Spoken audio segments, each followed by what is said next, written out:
pada kesempatan kali ini saya masih sama dengan Bu Lilis Fatmawati, SPD guru kelas 1 SD Jaul, yang akan melanjutkan proses observasi kita. Jadi sebelumnya kita sudah pernah melaksanakan praobservasi, lalu pelaksanaan observasinya di kelas 1 saya melihat ibu mengajar dan segala macamnya gitu ya, dari mulai awal kegiatan pendahuluan sampai kegiatan inti, kegiatan penutup itu sudah saya lihat. Jadi sekarang kita masuk ke tahapan akhirnya pada saat proses pasca observasi. Nah, tujuan kita pada pasca observasi ini adalah untuk mereview semua tahapan yang sudah kita laksanakan. Jadi nanti kita akan ketahui bahwa pembelajaran yang kita lakukan itu sudah berdampak baik terhadap perkembangan murid ataukah memang perlu banyak yang dikembangkan. Gitu ya Bu ya. Mohon izin waktunya untuk nanti kita tanya jawab pada saat ya. Mungkin awalnya bagaimana keadaan Ibu hari ini? Kabarnya alhamdulillah baik ya. Begini Bu, kalau misalnya sekarang sedang baik, berarti kita bisa melanjutkan pertanyaan berikutnya. Bagaimana kemarin ketika pada saat pelaksanaan observasi, pelaksanaan observasi, gimana perasaan Ibu ketika mengajar dan persiapan mengajar itu? Ada dialog atau ada saya ketika pelaksanaannya, itu seperti apa perasaan Ibu kalau seperti itu? Kalau dalam pembelajaran kelas emang setiap hari juga kita belajar seperti itu. Cuman sebetulnya emang ada sedikit tegang. Tapi alhamdulillah bisa berjalan dengan baik. Ya, jadi karena tegangnya karena diawasi. Oh, tegangnya karena merasa diawasi. Begitu. Padahal untuk observasi itu sebetulnya yang belajar itu saya Bu sebetulnya gitu ya. Jadi saya tidak mengawasi Ibu bagaimana pelaksanaan dan segala macam itu. Hanya kita itu pada saat observasi itu sebetulnya kita sama-sama belajar supaya nanti kita tahu bagian-bagian mana yang harus memerlukan pengembangan. Nah, pada saat pra-observasi, pasca observasi itu area pengembangan yang direncanakan dicapai dalam pembelajaran itu apa saja Bu? Area pengembangan itu kan ada dua ya. Pengembangan pengetahuan dan area pengembangan keterampilan. Ya. Seperti pengembangan pengetahuan seperti yang Bapak lihat, saya menerangkan bagaimana membaca huruf B dan membaca secara klasikal gitu. Itu dalam pengetahuan. Dalam keterampilannya ketika diminta kita untuk mencari kata yang berawalan huruf B sesuai dengan gambar yang telah disediakan. Dan selanjutnya keterampilannya itu berdiskusi. Jadi area pengembangannya tadi apa? Pertama itu pengetahuan, lalu ada keterampilan banyak hal yang berdiskusi, menyampaikan pendapat gitu kan. Baik. Nah, dari area pengembangan yang ditentukan dari praobservasi bahkan pada saat observasi itu area pengembangan pengetahuan dan keterampilan itu sudah tercapai semuanya menurut Ibu atau seperti apa? Sudah, cuman namanya metode pembelajaran itu ada kelebihannya, ada kekurangannya gitu yang saya rasakan seperti itu.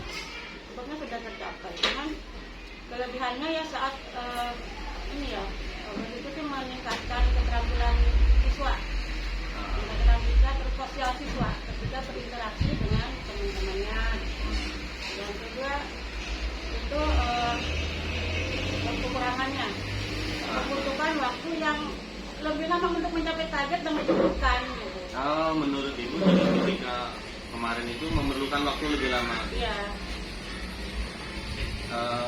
Memerlukan waktu yang lebih lama itu karena apanya Bu? Karena kan di situ ada kesulitannya itu mengkondisikan anak ketika diskusi, ada yang terlibat, ada yang tidak gitu. Gitu. Ada yang diam saja, ada yang diperangkat. Oh iya. Ya. Betul. Begitu. Jadi kesulitan yang ibu rasakan adalah pada saat kesulitan pengkondisian begitu ya, pengkondisian murid. Yang saya lihat, tapi untuk saya apresiasi ketika cara ibu mengkondisikan murid-murid itu dengan cara beragam gitu ya, dengan cara yang beragam. Saya apresiasi sangat baik gitu ketika di awal bagaimana mengkondisikan murid itu dengan cara ayo kita nyanyi dulu, ayo kita tepuk dulu gitu, konsentrasi segala macam. Ketika memang ini sudah terlalu ribut, diingatkan lagi ya, ingatkan lagi, masuk ke dalam apa namanya, kesepakatan kelas. Ya, jadi kesepakatan kelasnya berfungsi dengan baik gitu. Saya sangat apresiasi hal itu Bu. Jadi pengkondisian yang menurut ibu sulit itu ternyata sudah dilakukan dengan cara-cara yang variatif dan menginspirasi juga buat saya. Nah, untuk menanggulangi kesulitan tadi, kesulitan pengkondisian, kesulitan ibu untuk mencapai target lebih lama gitu. Nah, apa yang mau ibu lakukan ke depan untuk meminimalisir kesulitan-kesulitan itu, bahkan mungkin menghilangkan gitu ya? Apa kira-kira? Saya akan berusaha ke depannya untuk mengidentifikasi siswa lebih detail lagi gitu. Mengidentifikasi, lebih mengenal lagi para siswa supaya ke depannya bisa menentukan metode pembelajaran apa yang sesuai dengan mereka. Ya. Nah, kemarin itu sudah dilakukan, ibu tuh melakukan pembelajaran berdiferensiasi ya, betul ya. Nah, sebelumnya pada saat dialog praobservasi, ibu tidak menyebutkan itu secara lisan gitu, padahal di RPP ibu tergambar jelas diferensiasi gitu ya. Nah, kemarin itu yang menjadi pengelompokan, dasar pengelompokan itu tuh apa, untuk menjadi 3 kelompok itu diferensiasinya? Dasarnya karena ada yang belum hafal huruf dan alfabet, ada yang tidak dan apa sama sekali masuk. Berarti dikelompokkan berdasarkan kesiapan ya, kesiapan belajarnya itu juga sudah baik, sehingga apa namanya, pembelajarannya itu justru lebih tepat gitu ya, tepat sasaran. Nah, itu mungkin nanti yang akan ibu lakukan, identifikasi murid, identifikasi karakter, keinginan belajarnya, mungkin seperti itu ya Bu ya, untuk rencana perbaikan. Nah, untuk rencana perbaikan mengidentifikasi itu, apakah ibu sudah merencanakan kapan nih mau dimulai gitu, untuk lebih mengenal teh? Kalau dalam waktu secepatnya ya cepatnya, cuman belum tahu kapannya, cuman secepatnya itu identifikasi kesiapan belajar ini ya, sama karakter. Oke. Untuk mengidentifikasi ini, apakah ibu memerlukan bantuan atau apa yang ibu butuhkan gitu untuk mempermudah ibu proses mengidentifikasi ini supaya bisa cepat dilaksanakan gitu? Kita melihat dulu siswa itu gaya belajarnya itu bisa dengan visual, apa auditory atau kinestetik ya. Kita dulu melihatnya untuk menentukan apakah dengan apa ya, seperti kemarin harus ada bantuan apa bagus itu gambar yang ini. Baik. Itu cara untuk ibu mengidentifikasi supaya lebih cepat dilaksanakan gitu. Setelah mungkin nanti tujuannya ibu inginkan setelah mengidentifikasi, proses pembelajaran itu akan menjadi lebih baik gitu. Nah, kita coba ini dulu sekarang, menilai diri sendiri kita ketika pembelajaran yang sudah dilaksanakan kemarin antara 1 sampai 10. Nah, ibu, menurut ibu sendiri itu sudah di berapa penilaiannya? 8 sampai 9. 8 sampai 9. Oke, baik. Berarti tinggal sedikit lagi menurut ibu yang harus diperbaiki. Tadi mungkin yang sudah dijelaskan juga, identifikasi dulu seperti apa. Lalu tadi kebutuhan yang harus dilaksanakan, yang diperlukan oleh ibu harus dipenuhi supaya proses identifikasi ini lebih cepat. Itu saja mungkin yang bisa saya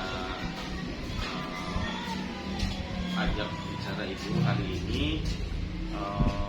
Secara keseluruhan dari observasi, persiapannya, lalu pada saat observasi dan sekarang pada observasi, secara keseluruhan ibu sudah melaksanakan semuanya dengan baik. Dan ibu juga menilai apa yang ibu lakukan itu sudah semaksimal yang bisa ibu lakukan gitu. Hanya saja tadi ada catatan-catatan perbaikan yang tadi ibu juga sebutkan tentang bagaimana caranya mengetahui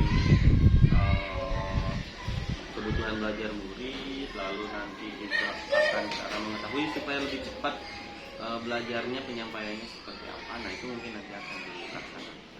Baik, itu saja yang bisa kita bahas pada kesempatan kali ini. Saya berharap ini tuh tidak menjadi hal pertemuan yang terakhir dalam membahas tentang kemajuan pendidikan khususnya di sekolah kita. Ke depan nanti mungkin saya inginkan ada lebih banyak lagi komunikasi seperti ini agar tujuan dari visi yang sudah kita tentukan di sekolah akan tercapai. Terima kasih atas